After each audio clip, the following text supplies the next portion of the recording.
1789లో మనందరికీ చాలా అద్భుతమైన పుస్తకాన్ని ఒక పాశ్చాత్యుడు అందించాడండి. దాని పేరే ఆస్ట్రానమీ ఆఫ్ బ్రాహ్మిన్స్, బ్రాహ్మణుల యొక్క ఆస్ట్రానమీ ఏమిటి అనే పుస్తకం రాస్తూ అందులో ఉండే అతని పేరు చెప్పలా, ఇండియన్స్ అని పెట్టలా, హిందూస్ అని పెట్టలా, ఆస్ట్రానమీ ఆఫ్ బ్రాహ్మిన్స్ అనేటటువంటి పేరుతో ఇప్పుడు మీరు ఆన్లైన్లో దాన్ని డౌన్లోడ్ చేసుకొని చూడొచ్చు.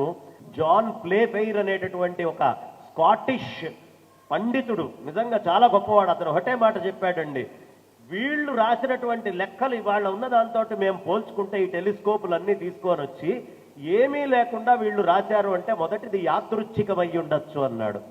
అది యాదృచ్ఛికమయ్యే అవకాశం లేదని తానే ఖండించుకున్నాడు. ఎందుకయ్యా అంటే ఒకసారి అయితే యాదృచ్ఛికం అంటారు కానీ ఎప్పుడూ ఈ లెక్క తప్పట్లేదు, కాబట్టి ఇది యాదృచ్ఛికం కాదు అని కొట్టేశాడు. తర్వాత న్యూటన్ మన దగ్గర పుట్టాడు అని మనం అనుకుంటున్నాం. న్యూటన్ కంటే ముందే న్యూటన్ లాంటి మహాత్ములు అనేక మంది బ్రాహ్మిన్ ఫ్యామిలీస్ లో పుట్టారు కాబట్టి వాళ్ళు రాసుంటారు అనేటటువంటి రెండో మాట వాడాడు ఆయన. ఆ రెండో మాట చాలా అద్భుతమైనటువంటి మాట. దాంతో కూడా ఆయన చెప్పాడు ఇది కాదు, కాబట్టి మహాత్ములు ఇంతకు ముందే పుట్టారు అనేది రెండోది రూఢి చేశారు, ఇది ఖాయం.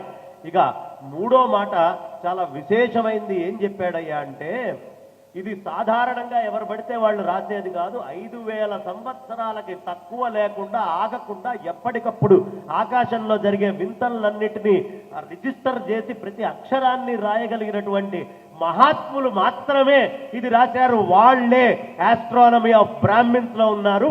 వాళ్ళు 5000 సంవత్సరాల నుంచి ఈ గ్రహస్థితుల్ని కాపాడుతూ వచ్చారు. ఎవడు చెప్పింది? ఇవాళ వచ్చి అడ్డంగా మాట్లాడేవాళ్ళు కాదు.